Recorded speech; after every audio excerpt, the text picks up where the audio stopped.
joining us now to speak on the state of human rights violations monitored by the National Human Rights Commission during the COVID-19 lockdown across the country is Deputy Director of Monitoring at the Commission, Iheme Richmond. Iheme, glad to have you join us. Yeah, thanks for having me. Good morning. Good, great. Good morning to you. Viewers. We're definitely, I'm sure you'll agree, not in normal times. The President of the United States called it war. The New York Governor Andrew Cuomo alluded to that same fact when he said we must be acting like we're in a war if you say it's war. Should we be talking about human rights and its violations during what is apparently a war scenario, a war situation, or, if you like, abnormal times? Oh, well, in war situations, human rights still applies.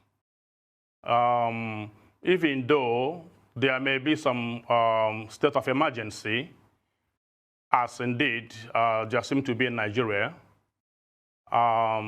Section 45 of the Constitution envisages some derogation from human rights in a state of emergency, such as we are in, and pertaining to a war situation, as you have asked. However, the curtailment of human rights ought to be just and reasonable in a democratic society. And there are some human rights, too, that are non-derogable, notwithstanding the emergency situation. The right to the dignity of the human person and freedom from inhuman and degrading treatment is a non-derogable human right. So notwithstanding the war situation, that right cannot be derogated from. Yes, some human rights may be curtailed, but such curtailment may be to the extent that is necessary, must also be just and as reasonable in a democratic society. Well, Iheme, thank you for joining us. We know that we are here to also talk specifically about the latest report from the National Human Rights Commission, and that talks about human rights violations during the second wave of the easing of the lockdown between the 13th of April until the 4th of May. And we've had a good look at that report, myself and Indy. The report notes a decrease, albeit a small one, in terms of human rights violations in the 3-week period between April 14th or 13th and May 4th. What can we attribute that decrease to? Because I know that if we were to look at the initial report, that was over a 2-week period, and this is now over a 3-week period, and it only seems to be a reduction of, is it 2 or 3 cases? One even. I thought so. I call it negligible, 104, 105. And 105. Yeah, 105, 105. So what do you think that decrease, albeit a small one, is attributed to? In the first phase of the lockdown, 105 human rights violations were reported within 2 weeks of the lockdown period, monitored and documented by the Commission within that period. In the next phase, the second phase, the first 2 weeks and the next extension by 1 week, 104 human rights violations were reported across the country. What would one attribute the seeming reduction to? Various factors may account for this.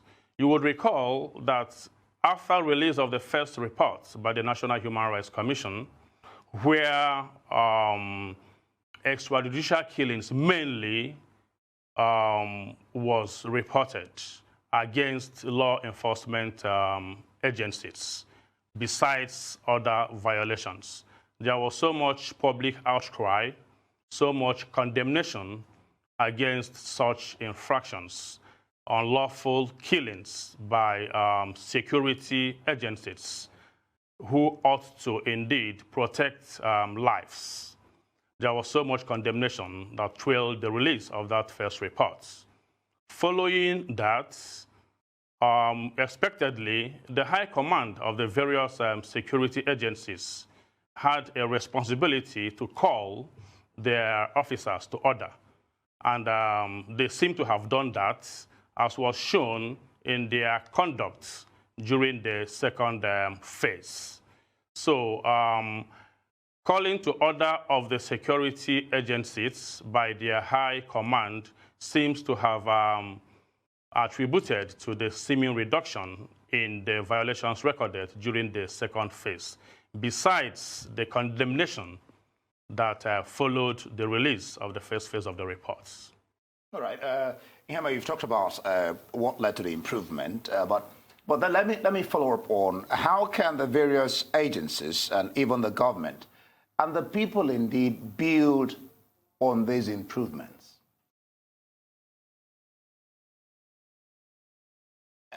One, the importance of compliance with human rights standards in the course of law enforcement needs not be overemphasized. It is important that law enforcement agents comply with minimum human rights benchmarks in the course of law enforcement. You cannot break the law in the course of enforcing the law. And persons who commit violations in the course of enforcement ought to be brought to book. They ought to be held responsible for their violations. It would be very sorry, it would be unfortunate if infractions are swept under the carpet, if persons who commit human rights violations are not held accountable. If that continues, impunity will be the order of the day. So, bringing perpetrators to account is one sure way of deterring others from committing similar infractions. Secondly, it is important to properly brief security operatives, debrief them before deploying them for operations. It seems to me that security operatives deployed to enforce the lockdown, they seem not to have been properly briefed on what to do in the course of enforcement. They seem to be carrying out the enforcement as if it were a routine law enforcement, without realizing the peculiar circumstance of the COVID-19 lockdown enforcement. So appropriate debriefing would also be helpful in curtailing, curbing infractions. And then continuous the way to go. Human rights education to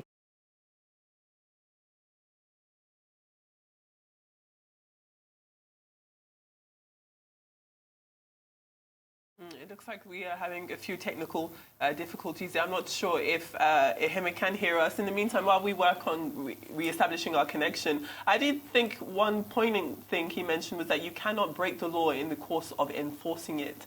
And I think that that was definitely something to... Yeah, absolutely. You shouldn't. And I think, well, hopefully we'll be able to speak to Iheme very soon so we can continue on with our questions. But I do think that that remains the crux of the problem here.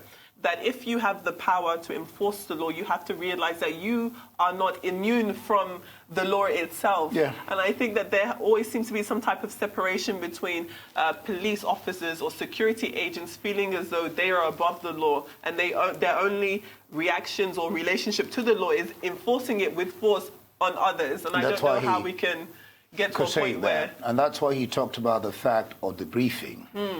You know, I think he's back online. Oh, fantastic. Yeah. Okay. Right. Well, okay. Good to have you back, Iheme. Let's even discuss. I mean, in your report, like Femi there mentioned a while ago, you talked about the violations. Let's discuss the various types of violations. Okay. All right. Let's discuss the various types of violations that your report talked about. But we're going to keep you on pause there. When we'll get back, you will take up that question.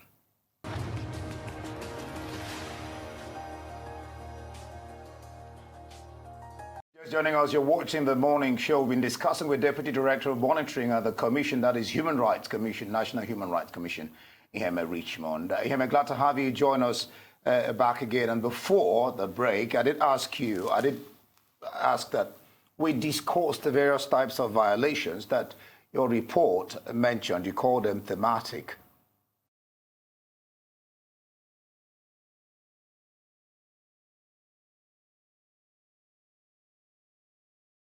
Hello, Iheme, can you hear me? Yes, I can. Good. I said, let's discuss the various types of violations that your report mentioned. You call them thematic. Oh, yeah. The report collated within the period of the lockdown enforcement covers a range of human rights thematic areas, a range of human rights issues, and that includes extrajudicial killings, inhuman and degrading treatment, right to freedom from torture, inhuman and degrading treatment, unlawful seizure and confiscation of property, unlawful detention, extortion, access to justice concerns, amongst others. Well, I wanted to get into... There were also issues of domestic violence. Right, absolutely. Then you talk about sexual-based gender violence too. Absolutely. We'll get to that. We will. Iheme, in the latest report, if we were to look closely at the violations themselves, it appears that Enugu has the highest reported number of violations. They have 13, and they're closely followed by Imo State. Now, Enugu has 12 confirmed cases of COVID-19, while Imo has 7. Do you think there's any type of correlation between the perceived overzealousness of the security forces in enforcing lockdown measures between the relatively low number of cases? Is there any type of relationship there?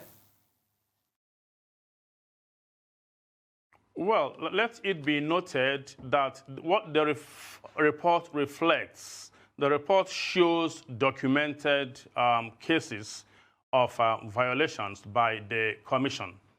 It doesn't in any way claim to be all the violations that might have occurred during that period. Indeed, there must have been other violations that occurred within that period, but these are the violations that were monitored and documented by the National Human Rights Commission.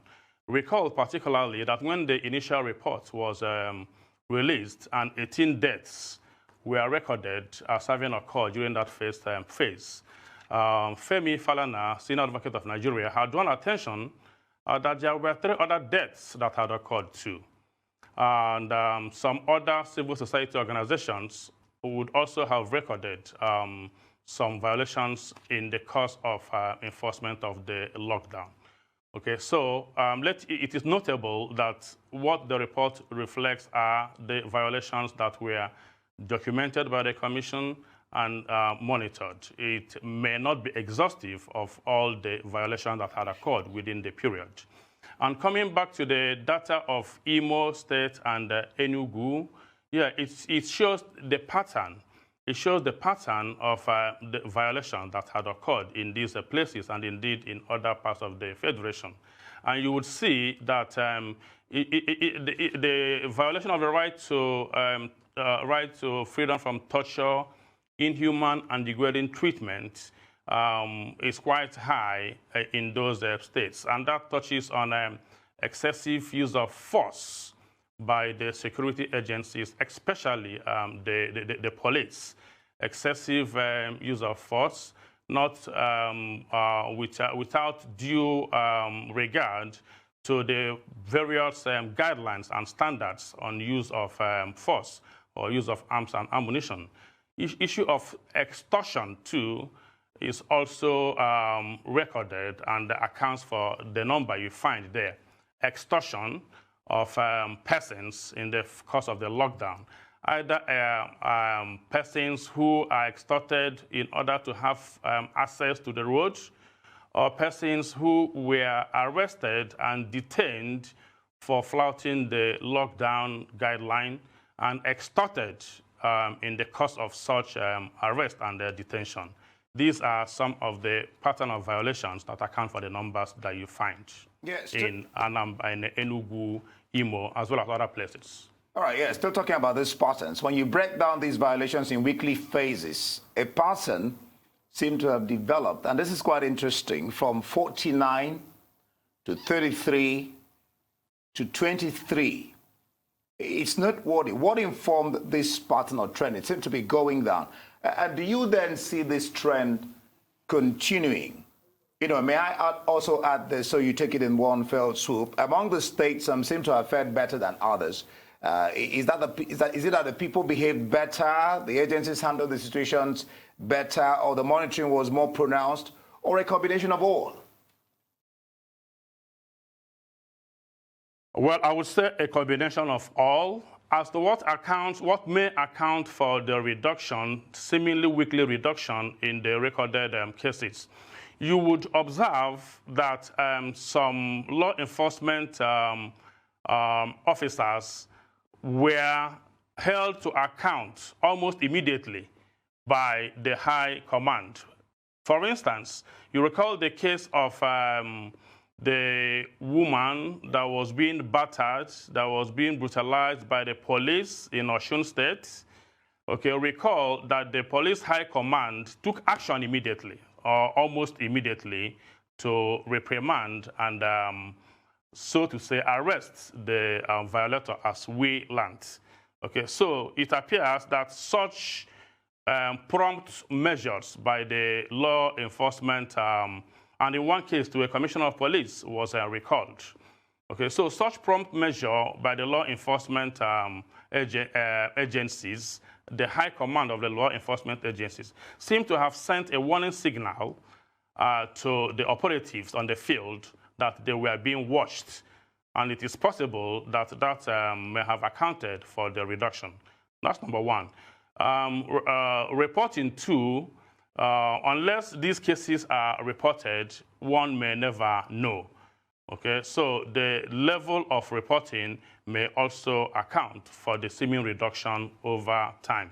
But important to note is the prompt action taken in some cases by the high command of the law enforcement agencies. That seems to have sent a warning signal to the operatives, and that kind of prompt intervention is what is being canvassed in order to cure impunity in law enforcement. And I just added that, do you see the trend continuing? I mean, really? Well, yes, if accountability is ensured, and that is what is being canvassed, accountability in law enforcement, enforcing the law within the law. If accountability is ensured, if people who break the law in course of enforcing the law are held to account, if they are reprimanded, if they are brought to book and held to justice to account for their misdeed, to account for their misconduct or unprofessional deeds in the course of enforcement, their colleagues on the field would see that you can't get away with impunity anymore. You can't get away with lawlessness in the course of enforcing the law anymore. You can't get away with high-handedness or excessive use of force. You can't get away with unlawful conduct anymore. And that is indeed where we look forward to get to. We look forward to a situation where law enforcement officers that break the law in the course of enforcing the law are held to account, that they are brought to justice. Unless this is done, impunity will thrive. So, to the extent that such accountability continues, the level of infractions would likely continue to reduce. But if this is not done, we would go back to where we were. And that's an era of impunity in law enforcement, and that cannot be condoned. No, it cannot be It should condoned. not. Absolutely not. I wonder if we have enough time for me to ask you my final question. We are running out of time. But very quickly, I wanted to ask you whether or not, if we look at the different types of human rights violations, we know that they encompass lots of different issues. Included in that are extrajudicial killings. And again, from looking at your report, it appears that almost half of those murders or killings happened in Abia State, in one place. What do you think is the cause for that, very, very quickly? That's very unfortunate. Out of the 11 incidents that were recorded, 4 seem to have taken place in Abia State. And what to note is that the police, okay, is allegedly behind those unlawful killings. Right, the police Iheme is indicted in those Richmond, unlawful killings. Deputy Director Monitoring, National Human Rights Commission. Thank you.